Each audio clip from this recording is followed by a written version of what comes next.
নমস্কার, আমি মঞ্জু ভট্টাচার্য। আমার গল্প পাঠ আসরে আপনাকে স্বাগত জানাচ্ছি। আজ পড়ে শোনাচ্ছি সহজ পাঠ তৃতীয় ভাগ থেকে কুকুর সম্বন্ধে দু চার কথা। আমরা আমাদের চারধারে যেসব গৃহপালিত পশু দেখতে পাই, এদের পূর্বপুরুষরা সকলেই একসময় বন্য ছিল। পোষ মানানো অবস্থায় এই পশুদের অনেক পরিবর্তনের মধ্য দিয়ে চলতে হয়েছে। আজ এই রকম কোনো গৃহপালিত পশুর পাশেই তার কোনো একটি বন্য জ্ঞাতিকে যদি দাঁড় করিয়ে দেওয়া যায়, তবে এরা দুজনেই যে এক বংশে জন্মগ্রহণ করেছে তা বুঝে নিতে বেশ খানিকটা সময় লেগে যাবে। মানুষ কেমন করে বন্যজন্তুকে পোষ মানা অবস্থায় রেখে এতখানি তাকে বদলে ফেলল, তার খোঁজ নিতে গেলে অনেক তথ্য জানা যাবে। সব রকম জন্তুর কথা আলোচনা করা চলবে না। শুধু কুকুরের সম্বন্ধে কিছু কিছু খবর এখন পেলে পরে অন্যান্য পশুদের কথা বুঝতে সুবিধা হবে। প্রায় 200 জাতের কুকুরের কথা জানা গেছে। তার মধ্যে মাত্র কয়েক জাতের কথাই বর্তমান প্রবন্ধে বিশেষ করে বলা হবে। যেসব বন্যজন্তুকে আমরা এখন নেকড়ে বলি, অনেক আগের কালে তাদেরই কতগুলিকে মানুষ ধরে ধরে পোষ মানিয়েছিল। এই পোষ মানাতে অল্প দিন লাগেনি। ডারউইন নামে ইংল্যান্ডে একজন পণ্ডিত ছিলেন। তিনি বলেন যে পৃথিবীর নানা স্থানে নানা কালে নানা জাতের নেকড়েকে পোষ মানানো হয়েছিল। তাদেরই সন্তান সন্ততিরা নানা জাতের কুকুরের আকারে আজ রয়েছে মানুষের ঘরে বা লোকালয়ে। মানুষ কেন নেকড়েকে পোষ মানাতে আরম্ভ করল, সে কথা জানতে গেলে মানুষ বহু সহস্র বৎসর পূর্বে কেমন অবস্থায় থাকতো তা জানতে হয়। এখন শুধু এইটুকু জানলেই চলবে যে মানুষ প্রথম যখন নেকড়েকে পোষ মানাতে চেষ্টা করেছিল, তখন সে তার একটা শখ মেটানোর কথাই ভেবেছিল। এক সময় ছিল যখন মানুষ শহর গ্রাম এসব তৈরি করে বাস করতে তো শেখেইনি, ভালো করে থাকবার ঘরও তৈরি করতে শেখেনি। তখনকার দিনে মানুষ ছিল ভারী নিঃসঙ্গ, চারধারে তার নানা রকমের শত্রু। এমনই দিনে কুকুর বা নেকড়েকে মানুষ করে নিল তার সঙ্গী।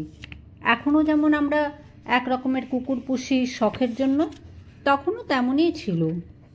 তারপর মানুষ যেমন ক্রমে ক্রমে তার কাজকর্ম বদলাতে লাগলো, কুকুরও তেমনই তাদের নানা রকম কাজে আসতে লাগলো। একরকম কুকুরের নাম কলি। মানুষের মধ্যে যেমন আমরা বুদ্ধি ও সভ্যতায় এক জাতীয় লোককে আর এক জাতীয় লোকের চাইতে বেশি অগ্রসর বলে থাকি, কুকুরের সম্বন্ধেও তাই বলা যায়। কলিরা বলা যেতে পারে খুব সভ্য। এদের আদিবাস ছিল স্কটল্যান্ডে। ভেড়া চড়ানো, হারানো ভেড়া খুঁজে বের করা আর ভেড়ার খুব বড় বড় পালকে তাড়িয়ে তুড়িয়ে দলবদ্ধ করে রাখতে এর দোসর মেলে না। অনেকে বলে যে কলির মতো কুকুর মেষপালকদের সহায় না হলে স্কটল্যান্ডের পাহাড় পর্বতের ওপর যেভাবে মেষ পালন হয়ে থাকে তা সম্ভবই হতে পারত না। নেকড়েরা ভেড়া খেয়ে থাকে, এ কথা আমরা জানি। সেই নেকড়েরই বংশধর কেউ ভেড়ার রক্ষণাবেক্ষণ করছে, এ ব্যাপারটা সহজে বিশ্বাস হতে চায় না। মানুষ কুকুরের স্কুলে খুব চমৎকার শিক্ষার ব্যবস্থা করেছে বলেই এই পরিবর্তন সম্ভব হয়েছে। বুদ্ধিতে ও আচরণে কলিরই মতো উন্নত আর এক জাতের কুকুর আছে। তাদের নাম সেন্ট বার্নার্ড। ইউরোপের আল্পস পর্বতের এক গিরিপথের নাম সেন্ট বার্নার্ড। সেই জায়গাটা 8000 ফুটের চাইতেও উঁচু। বৎসরের অনেক মাসে সেখানে বরফে ঢাকা থাকে। অনেক শতাব্দী পূর্বে রোম ছিল সমস্ত খ্রিস্টানদের তীর্থস্থান, যেমন হিন্দুদের কাশী।